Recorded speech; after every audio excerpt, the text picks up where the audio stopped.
Rubber Tramp Chad. This video is going to be about dealing with the police.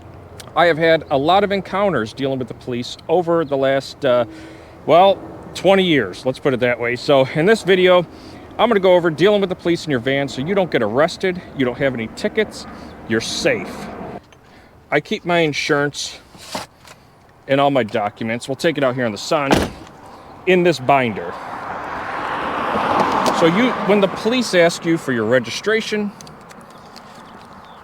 this is the parking ticket from 6:30. But here's my insurance information. Here's my registration. Okay, it's right here. I keep everything in this binder. So when the police ask me for my registration and my insurance, I'm not just guessing. I'm not guessing. Oh man, do I have my registration? Is my vehicle registered? Do I have insurance? Where's my insurance card? Oh, it's on my phone, but I haven't logged in 3 months. I don't even know how to log into my insurance. That's going to complicate things a lot. You're already off to a bad start with the police or law enforcement. You're already off to a bad start. You don't know where your registration is. You don't know where your insurance is. You don't even know if you have insurance. You may not have looked at your registration in 6 months. Your vehicle may not even be registered, okay? So know these things. These are important things. This is important so you don't get your vehicle towed and it's going to cost you, hundreds of dollars or thousands of dollars in storage fees and towing fees. And this is important stuff to know. Valid driver's license, current insurance, registration. Have that stuff on hand. Have it in a binder or somewhere where you have access to it and you know where it is and that all that stuff is up to date and valid. Okay, so knowing that, you have all your documents and all your insurance and and my motorcycle, I've got my registration in here and insurance, and I check it on a periodic basis, including my little car. This is actually a motorcycle, but in here, in the motorcycle, in this small glove box right here, I've got my registration and insurance in this pocket. I keep it right there.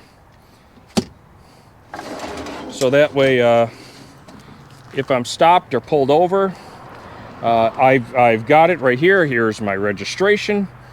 Here is my insurance. And it's just registered as a motorcycle. So I've got the two motorcycles now. They're going to ask you questions, okay? And anything you say can and will be used against you. So you have to understand, anything you say can and will be used against you. What do I mean by that? So the officer checks your registration, your insurance, your license. He asks you, where do you live? Don't answer the question. Don't answer the question.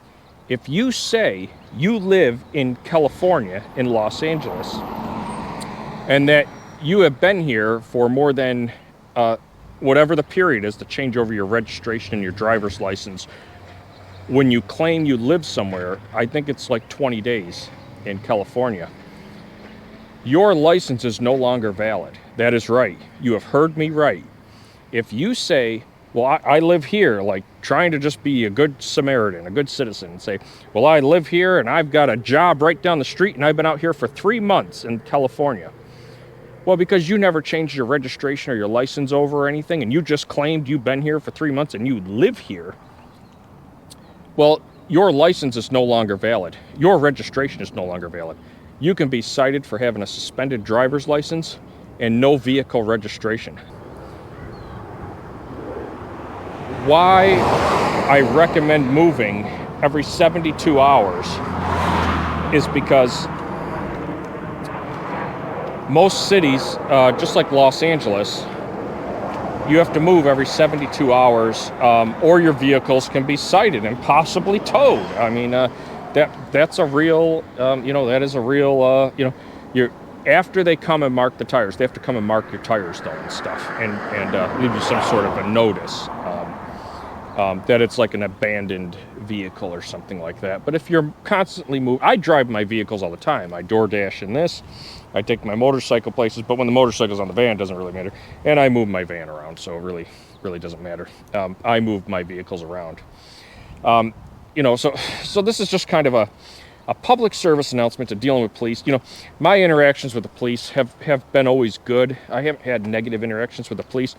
But you also have to understand the police are excellent manipulators. And, it's kind of like somebody who says, oh, I would never do that. I would never tow your vehicle. Now, imagine if the police officer just came up to your van or your vehicle you're living in and says, oh, well, I just want to start the conversation off by saying, I would never tow your vehicle. I would never do this. I would never do that. Well, that would ease a lot of the stress already you have with the police showing up at your vehicle. You would be like, oh, well, it sounds like interaction is going to go pretty well. Well, they could say that and then say, well, I know I said that to begin with, but because you said you live here and that you've got a job here and you've been here for the last 3 months, and, well, the law here in California is, or whichever state you're in, after 15 days or so, you're supposed to change over your driver's license and your vehicle registration.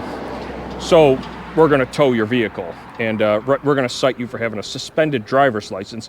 Even though it's valid, it's suspended because you've declared you're a resident here by saying you live here, and now it's no longer valid. So you actually have a suspended driver's license.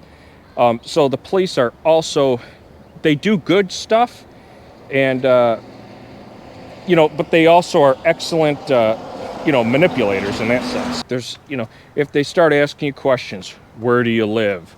All these are irrelevant questions to just ask them, what are you investigating? I've given you my license, I've given you my insurance, I've given you my registration. Now, he's probably going to tell you, you have to move every 72 hours. And in that case, so what you want to do is after the officer leaves, you want to plan within the next day to move a couple streets, or that's why I recommend once a week, just moving. Find 2 or 3 locations where you want to be. Scout out 2 or 3 locations where you want to be, and then just move your vehicle every couple days between those locations. This video is to help you, with your interactions with the police. If you do this, obviously you can tell, my van is set up for travel. By the way, if you go to Harbor Freight, these are RV leveling ramps, and they work excellent. So I don't know if you can see those right there, those leveling ramps. I got those at Harbor Freight, and they're really lightweight. I mean, extremely. But this road has a big curve to it, and these really just level up my van. Really nice. Instead of the van being sideways and rolling around, you can see, I mean, it gives me quite a bit of lift. So anyway, this video was just to help you with dealing with the police, and I wanted to make this video that way you're not finding yourself in legal troubles, especially if you got an out-of-state driver's license and registration, for example, and you're traveling, to other states. Say you're in a state for 30 days. Well, that state may say after 25 days you have to change over your license. Well, first off, you're only a resident of that state when you declare by opening your big mouth to an officer that you're a resident there. See, I may be in Los Angeles right now, or California, Los Angeles, Southern California, but I'm not a resident here. I am a resident of South Dakota. So you're only a resident somewhere. California, they have a lot of laws, which you can look up. This video isn't about to go over all the legal jargon of what a resident is. But me just being out here in Los Angeles does not mean I'm a resident. That does not make me a resident here. But if I go opening my big mouth up saying, oh yeah, I'm a resident and I've been here for 3 months now, well, Well, now you're supposed to change your license over. If you declare by opening your big mouth that you're a resident, if you just say, I'm a resident, I live here, I work here, I'm a resident here, well, you're supposed to, after like 15 days, change your driver's license over, okay? I've talked about the benefits of parking near a tree. I'm going to mention it again real quick while we're on this video. And you can see the shade here. The sun is setting over this way. Now, with that being said, the sun is right there, and that tree, you can see the shade here. You see the shade it gives me on my van. So you see all that shade there. That's providing some good, it's not burning me out of my van. I've got this nice big tree right here providing me with all this shade. So find yourself a nice, look at all that shade on my van. Oh yeah, it's not cooking in my van. It's nice and comfortable in there with the door open and a window and a little bit of a breeze. It's very comfortable. So just have your registration, your insurance handy, know all your stuff's up to date. All your stuff is valid, that you have a driver's license that's valid. And you hand them their information. And then what you want to do is the next day you want to move. Just move to another street. Especially if the police stop. Because now there's going to be a documentation of this time and this date at this location. And so, you know, you want to move, that way you're not violating the 72-hour regulation in a lot of these places. And like I say again, and I'm going to keep saying it, I recommend setting up 2 or 3 locations on streets around where you want to be, and then moving once a week, at least once a week, between those spots. So if you like the video, I hope this helps you out so nobody runs into any legal problems while they're out on the road. And this is just an informational video for you. Hit like, hit thumbs up, check out the rest of the series on my van travel. Thanks for watching, and have a nice day.